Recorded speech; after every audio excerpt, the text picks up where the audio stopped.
streak to the spot of a laser, the crosshairs of a camera,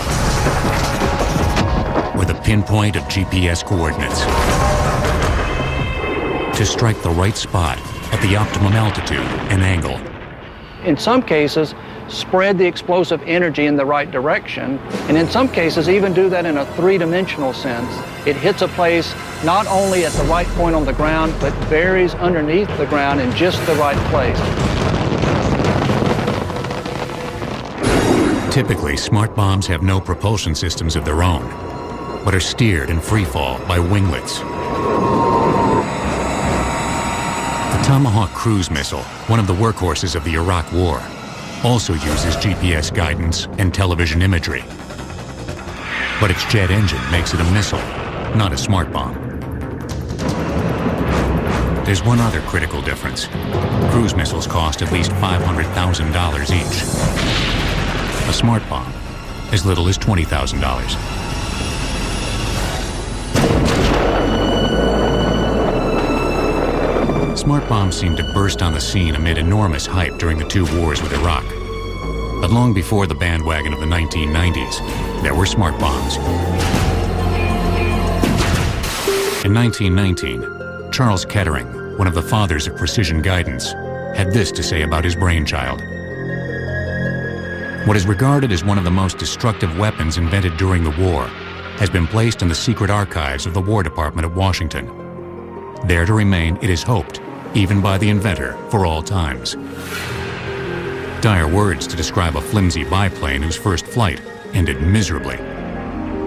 But this was the world's first smart bomb.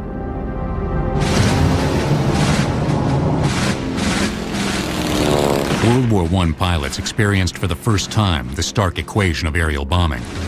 Precision equals proximity to the target. But the closer you get to the enemy, the better your chances of getting shot out of the sky.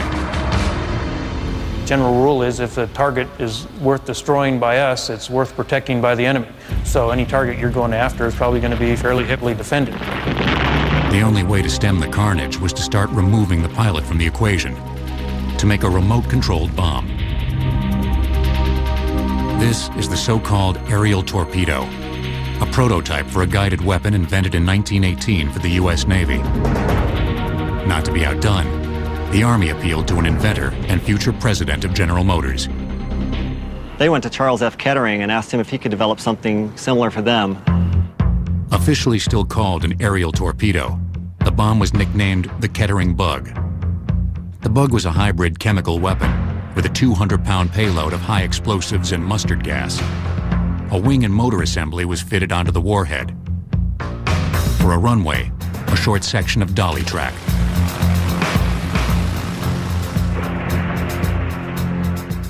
After its first crashes, Kettering's Bug finally flew. The fluttering you see is caused by continuous steering input from gyroscopic stabilizers. Range was controlled by an odometer that counted propeller revolutions. When it reached a preset distance, up to 75 miles, the ignition was killed and the bomb dove. But there were a great many bugs in Kettering's Bug, which was unreliable in testing and deployed too late for combat. Still, in great secrecy, work continued on guided bombs. As two wings gave way to one, in early December 1941, a new kind of flying bomb was tested. Its first flight, as sorry as the Kettering Bugs. But on December 8, 1941, one day after the Pearl Harbor attack, the so-called controllable bomb went airborne. An early version of an optical or television bomb. That's right. It's 1941 and the military already had a TV camera inside a bomb. From a chase plane, the bombardiers saw the TV image and flew the bomb by radio controls, like a really big remote control plane. You're essentially sitting inside the bomb because the TV camera's in the nose and you're flying the bomb. But as the conflict deepened, the U.S. military thought it had the answer to precision bombing. And it wasn't the controllable bomb. In order not to bomb churches, habitations, and only to hit military targets. An instrument of this nature was vital. The bomb sight is just this instrument. The famed Norden Mark 15 bomb sight aimed a bomb drop while taking over a plane's controls during the approach.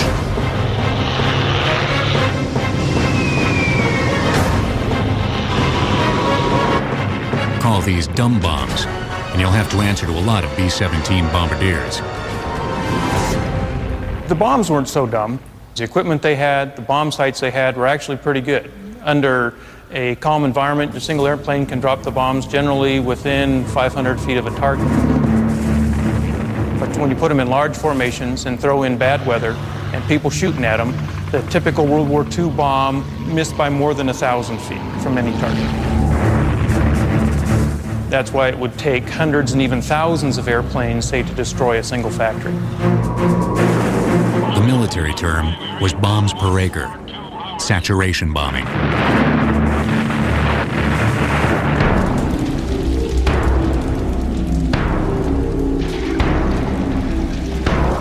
The ghastly contest of attrition by saturation bombing was the way of the war. But each of the great powers also dabbled in precision-guided weapons.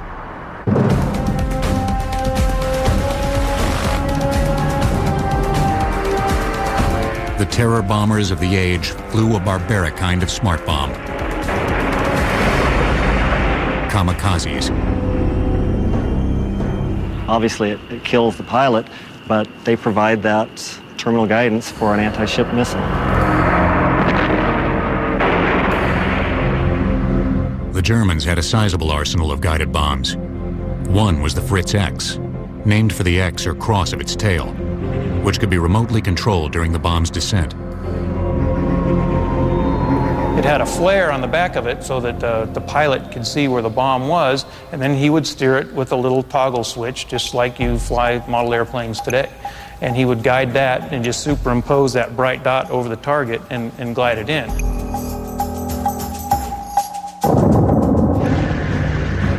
Another German smart bomb was the Henschel 293, a glide bomb able to fly great distances as the bombardier sighted its flare into the target.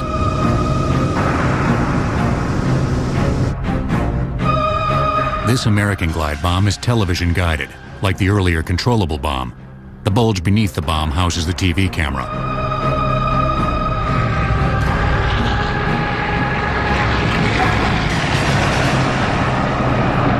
The shallow angle of attack was another advantage to the glide bomb.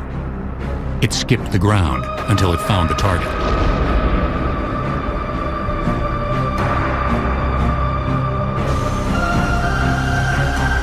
Here's the view from the bomb, looking remarkably like an image from the 1990s. But the year is 1944. The German V-2 rocket lit a fire under yet another smart bomb project, one that involved the first son of an ill-starred American family. By the fall of 1944, the V-2 was striking British cities. Secretly, an American project codenamed Aphrodite was underway to destroy the V-2 launch sites. Worn-out bombers, like the B-24 depicted in this period cartoon, were re-enlisted. Wired for radio remote control. Fitted with television cameras. The plane was then loaded up with explosives to make the equivalent of a 20,000-pound bomb. One of the Aphrodite volunteers was Joe Kennedy Jr. Joseph P. Kennedy Jr. was a Navy pilot. He had just completed his tour of duty in Europe. Technically, he could have gone home, but he volunteered to stay for this highly classified project. Basically, he had volunteered to be a takeoff pilot. Pilot and co-pilot were needed to get the bomber airborne, after which they could parachute to safety. The pilotless bomber could then be remotely steered over the channel and into the V-2 sites. On August 12, 1944, Kennedy took off on mission number 3. Joe Jr.'s mission should have been a really short one. He and his co-pilot Wilfred Willey really just needed to take this bomber off, get it into straight and level flight, and then bail out. While they were still over Britain, there was a premature detonation. As a secret report said, the plane was, quote, suddenly enveloped in a large circular ball of flame and white smoke and disintegrated in the air. The bodies of Kennedy and his co-pilot were never found. Aphrodite flew a few more missions, but never knocked out a V-2 base. Later, in 1944, the project was scrapped. Then, the drive towards guided weapons abruptly vanished in twin mushroom clouds. Hiroshima. Nagasaki. Development of conventional guided munitions ceased, and they ceased all funding for it and all interest in it because they thought that the nuclear weapons would replace all that and there would not be any more conventional wars.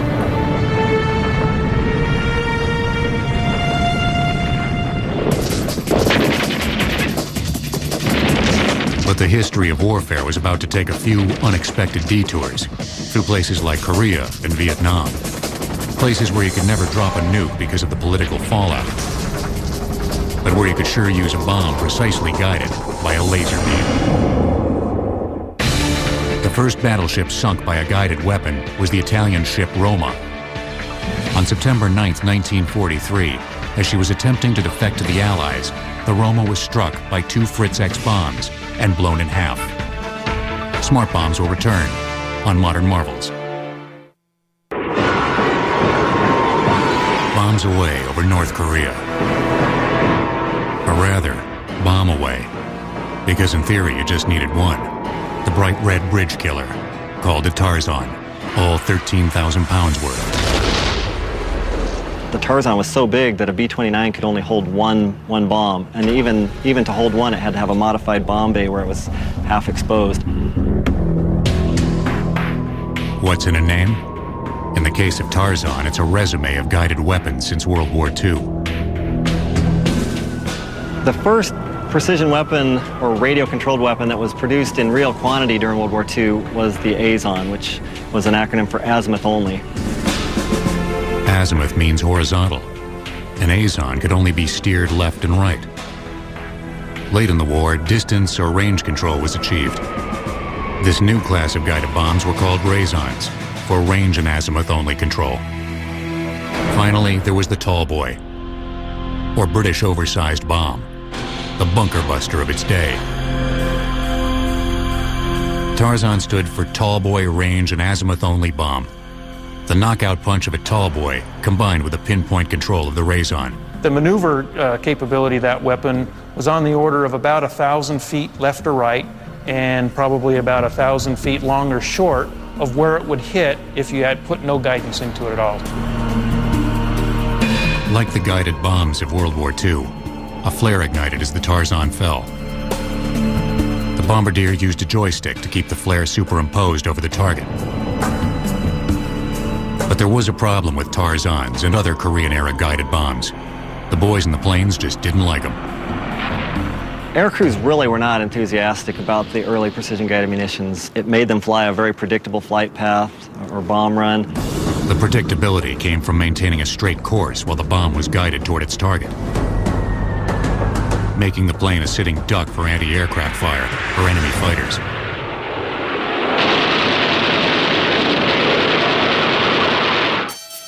From World War II through Korea, guided bombs had the stigma of being oddball devices that few airmen wanted a part of. Commanders took the view, I think, that it was just a quirky experiment, and they were really into massive bombing. It didn't matter how many airplanes and bombs, there were plenty of them available, so you could send what you needed to destroy a target. Then came the conflict where indiscriminate bombing was no longer politically acceptable: Vietnam. The politics reached all the way into the cockpit.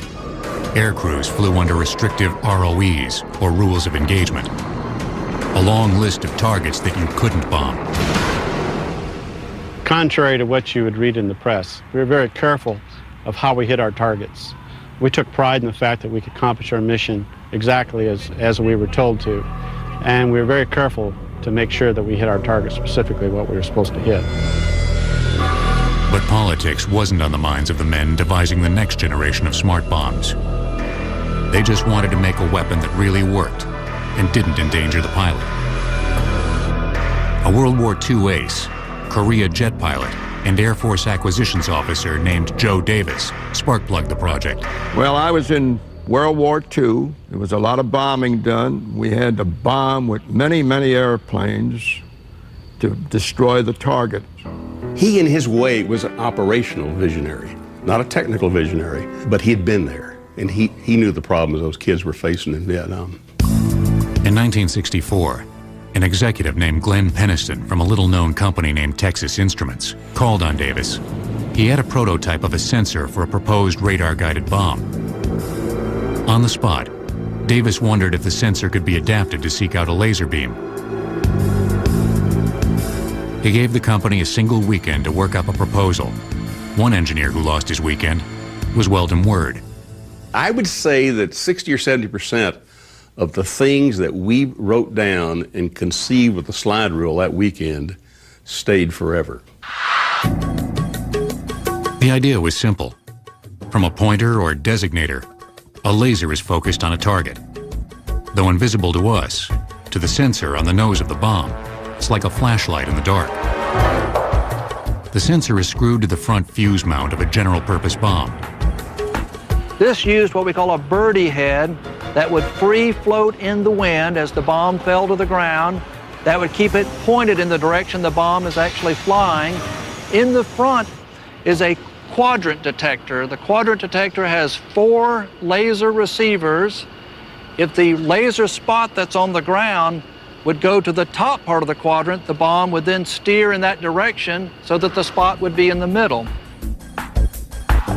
To further simplify the design, the winglets go only hard left or hard right.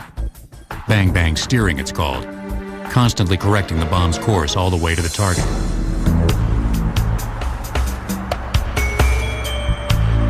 This footage from 1968 is of an advanced test. Laser-guided bombs had already been proven accurate against stationary targets. But could one hit a moving target, such as this remote-controlled tank? The unmanned tank was set loose. One jet followed it with a laser beam, while the other one released the bomb. Striking within 10 feet was considered to be a direct hit. Davis's biggest challenge, though, might have been guiding the bomb through the Air Force bureaucracy.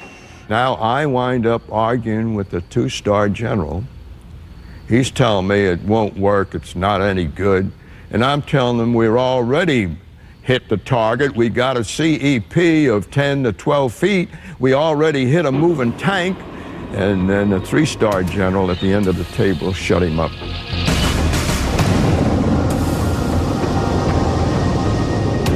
By 1968, the $3,000 weapon was deployed in Vietnam. This time, the air crews approved.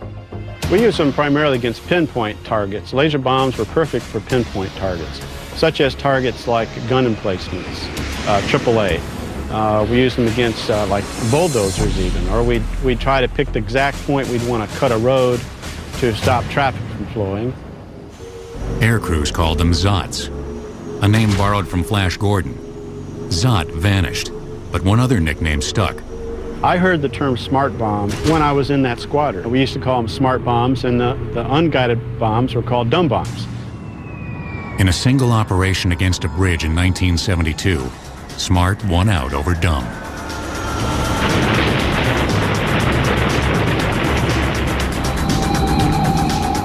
This was one of the deadliest airspaces of the Vietnam War. Above the so-called Dragon's Jaw, the Tan Hoa Bridge over the Song Ma River.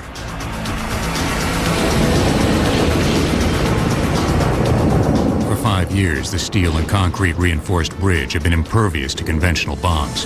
Where they'd flown hundreds of sorties, lost dozens of airplanes and crews trying to destroy this massive iron bridge. Aircraft strike after aircraft strike went into the area and dropped their dumb bombs. Unfortunately, most of these bombs drifted in the wind and missed the target. So there were craters all around the area of the bridge, but the bridge was still standing. In May 1972, 8 planes were sent against the bridge. 4 planes trained lasers on the target, while the other 4 released their bombs. 4 direct hits, and the Dragon's jaw had taken a knockout punch.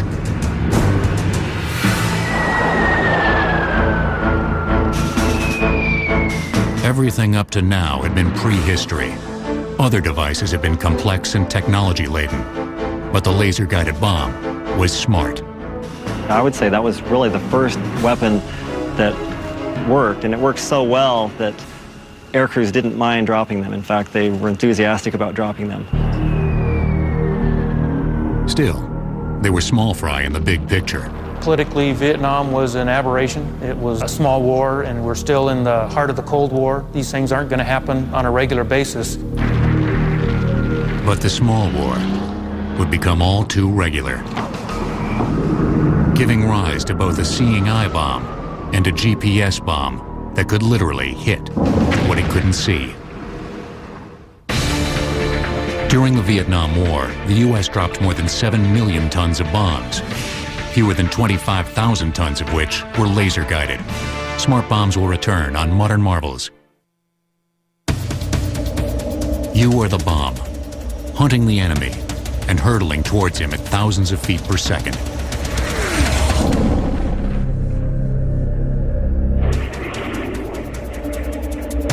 That's the unnerving image you get from an electro-optical bomb.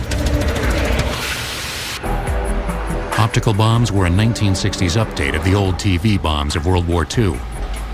A camera's in the nose, but the pilot doesn't need to manually steer the bomb in. He just clicks on the part of the screen he wants to hit. The bomb itself can lock on to a portion of that TV image and then steer itself to that precise point. Or, as pilots call it, fire and forget. This is a 1971 version of the Walleye electro-optical bomb. They cost $35,000 each, and like your camera, had a lens cap you had to remember to remove.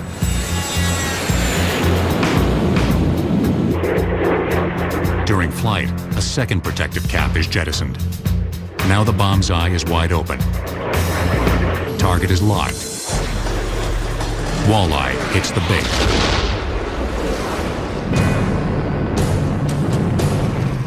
Throughout the Cold War, smart bombs were overshadowed by nuclear weapons.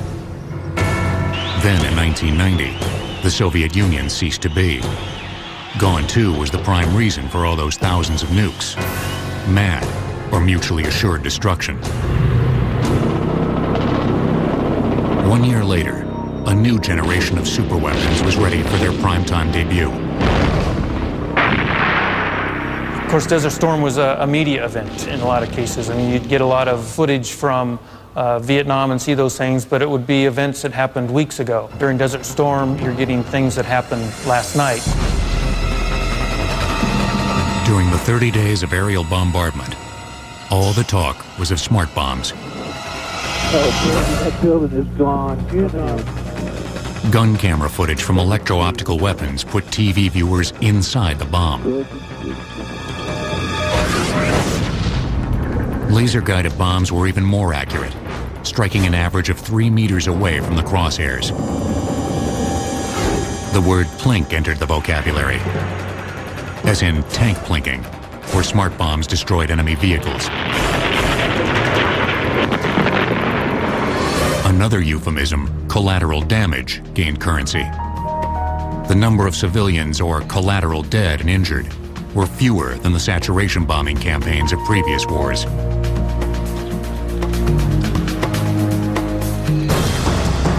But when the 30 days were over, the numbers didn't quite stack up to the hype.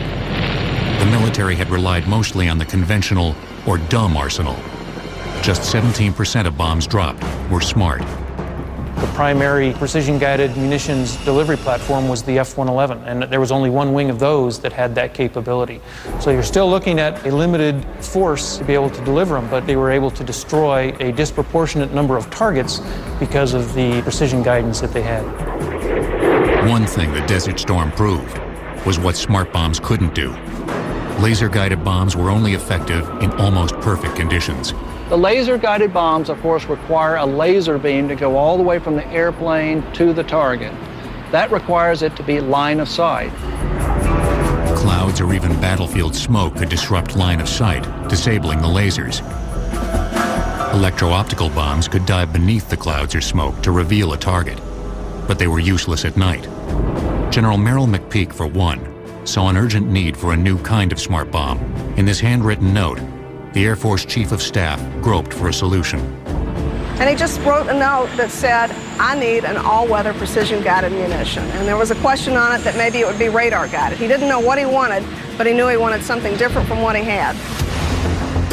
In a few short years, McPeak got what he wanted, and it wasn't radar, but GPS, Global Positioning System.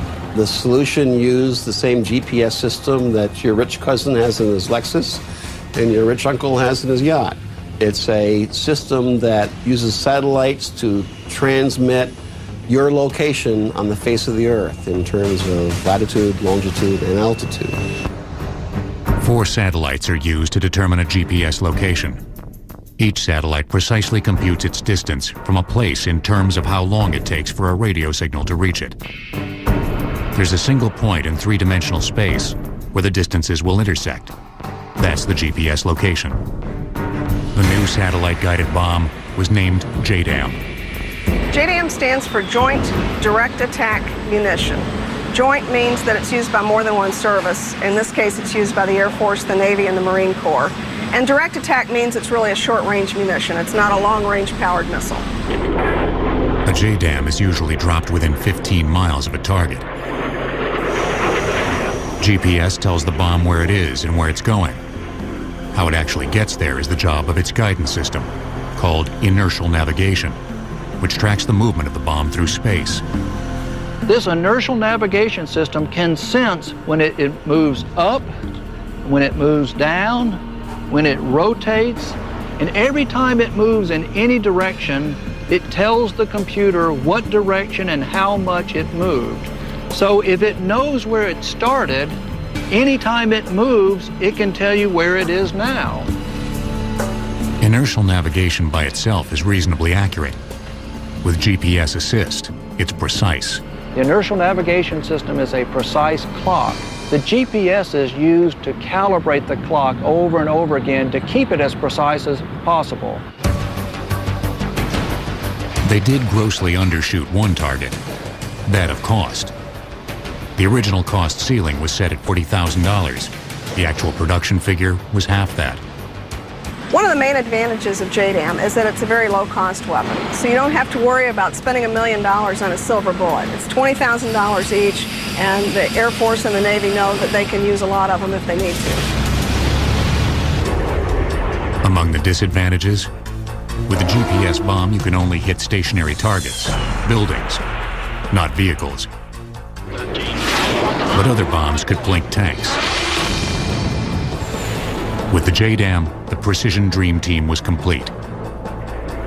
Laser guidance for greatest precision. GPS assist for all-weather day and night bombing. Electro-optics for the flexibility of flying the bomb. Throughout the 90s, the arsenal was rolled out.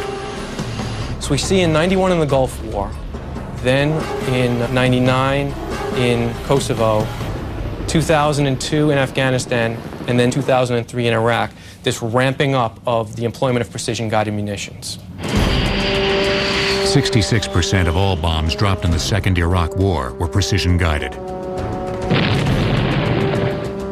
Smart bombs had clearly effected a revolution in arms. But critics were asking, what about the news accounts of weapons gone tragically off course? How can smart bombs go dumb?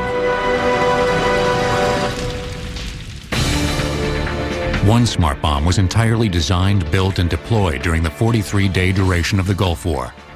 The laser-guided GBU-28 Bunker Buster had a body improvised from surplus howitzer barrels.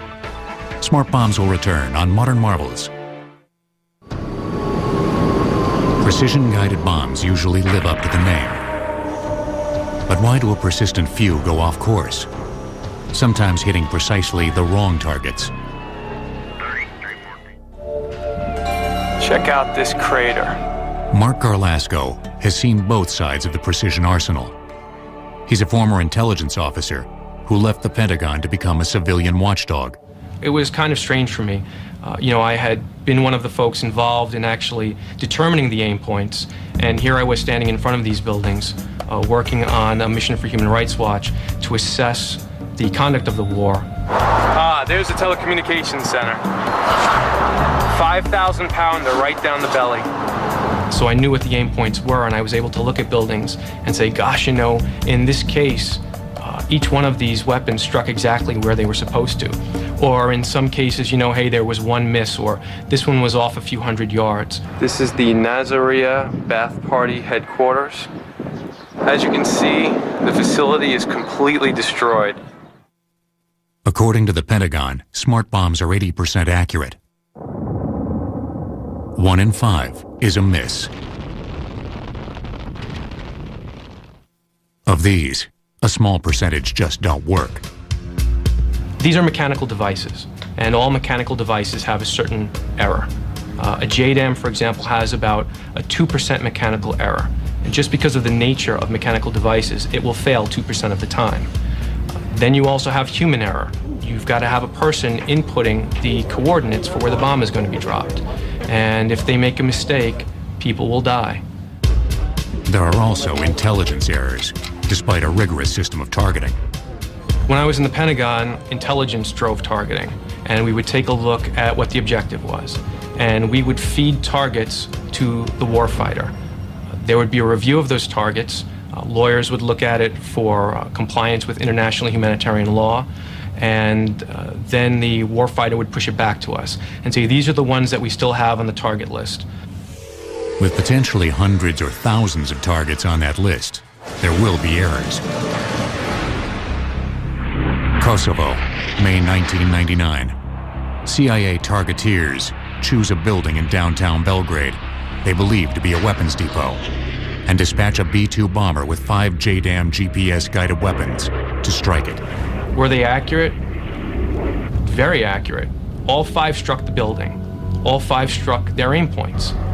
The problem is, the building wasn't what they thought it was. The building was the Chinese embassy. There were 24 casualties, 4 killed, and the United States had a diplomatic crisis on its hands. The official explanation was that targeteers were working from an older map of the city. The Chinese embassy had moved years earlier. In Iraqi Freedom, the problem wasn't that we didn't have the right address. It was that often no one was home. One of the issues is a lot of the buildings were empty. When the bombings took place at the beginning of the war, the Iraqis had plenty of lead time, and they knew that the war was coming. So this is one of Saddam's bunkers. When I was in the Pentagon, you're doing the best job that you can with the information that you have. And you have to understand that the adversary is doing his very best to deny the information from you. And so you're trying to put together a puzzle from thousands of miles away. Or sometimes from just a hilltop away. Like Mark Garlasco, Green Beret Captain Jason Amarine has also seen both sides of smart bombs. Saved by laser bombs one day, struck by a 2,000-pound JDAM the next, in what's been called the worst friendly fire incident of the Afghanistan War. In 2001, after the World Trade Center bombing, my detachment was alerted to deploy to Afghanistan to conduct unconventional warfare operations. By November 2001, Captain Amarine and his Green Berets were fighting alongside Northern Alliance leader Hamid Karzai. They relied on precision airstrikes to hold their own against overwhelming Taliban forces.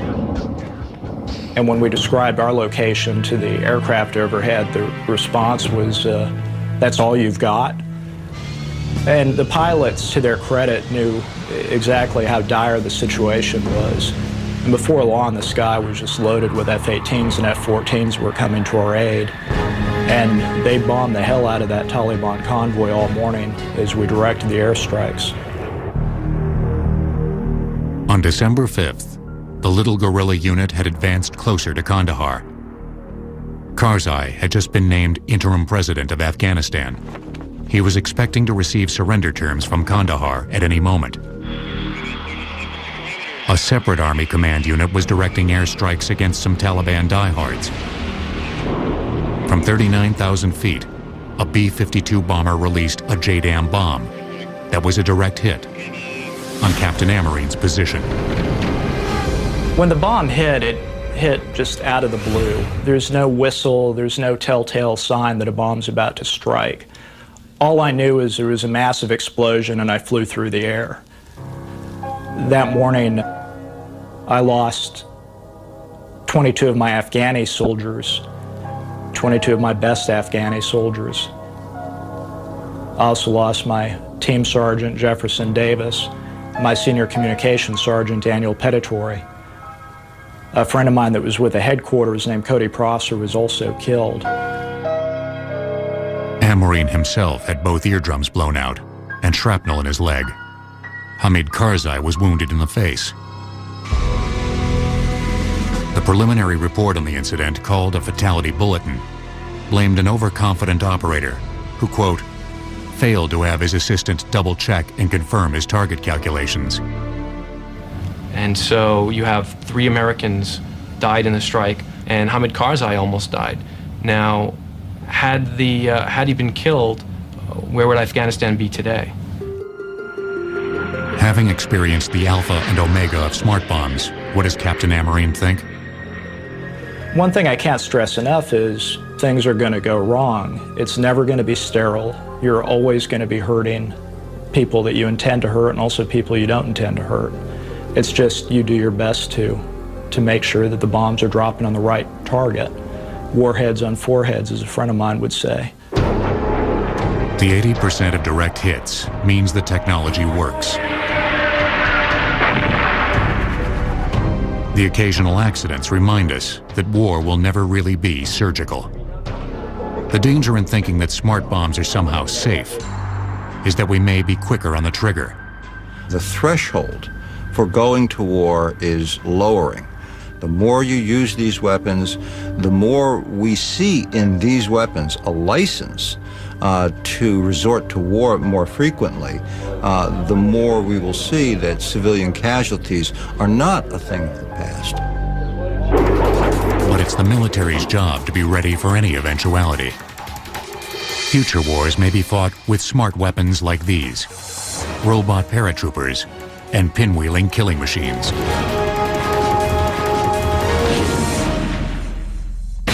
The average time for choosing and approving smart bomb targets in Desert Storm was 72 hours.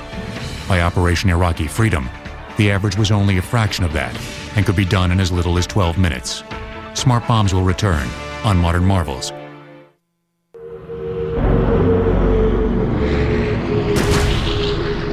On March 11, 2003, at Eglin Air Force Base, a giant weapon with the gaudy nickname Mother of All Bombs was tested. It is a smart bomb. It has an INS GPS kit on it. It can be launched from very high altitudes and therefore can attack targets very precisely. Moab, or Massive Ordnance Airburst Bomb. About $170,000 apiece, packed with 21,000 pounds of explosives, designed in part to clear out large areas of vegetation. This'll buzz cut your back 40. But it's not the future of smart bombs. Except for its precision guidance, Moab is an old-fashioned weapon known as a daisy cutter. But the trend in smart bombs is away from heavyweights like Moab to smaller and lighter ordnance. The more accurate the bomb, the less boom you need. This is a test of the SDB, or small diameter bomb. The $100,000 plus bomb is actually a mini bunker buster. Like its big brothers, it's guided by GPS and can penetrate more than 6 feet of reinforced concrete. But the SDB's warhead weighs a mere 50 pounds. Even non-explosive dummy bombs, once only used for practice, have been dropped on the enemy.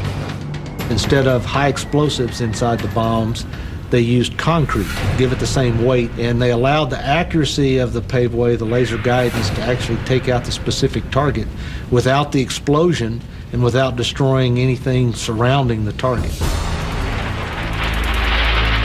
The other trend in precision bombing is known as joint standoff, giving weapons great range, allowing pilots to stand off miles from harm's way. The Joint Air-to-Surface Standoff Missile, or JASSM, is just now finalizing its operational test. So this has not been used in operational use yet, has not seen war. However, it's been very successful in its testing, and this is essentially the future of our weaponry. Costing between $400,000 and $600,000, JASSM can fly to a war zone up to 70 miles away. Arriving above an enemy position, it begins circling, trolling for targets while feeding TV images back to command stations. That allows the weapon to be loitering in the area of the target, waiting for something to occur, and in fact could receive commands against different targets after it's left the airplane. The ultimate smart bomb is one that chooses targets as well as attacks them. What's known as an autonomous weapon. Possibly they're the battlefield robots of the future. One autonomous system is a so-called sensor-fused weapon. Sensor-fused means it's packing different weapons, choosing them on the basis of what it sees. Parachuting from the bomb are many can-shaped objects. Miniature rotors help each one patrol a battlefield while sensors scan the area. It would look for a heat signature. It might look for a shape. It might look for a sound. The particular heat signature of a tank would signal the weapon to release an armor-piercing round.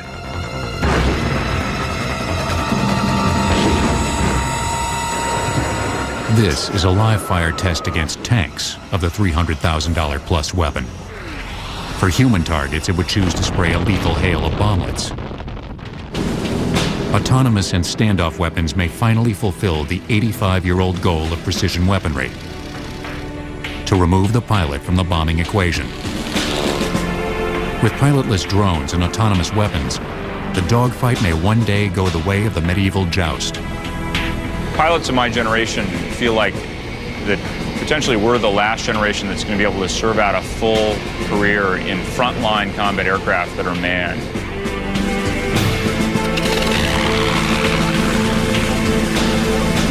From the aerial torpedo to the laser-guided bomb to joint standoff weapons, safeguarding pilots has always been the goal.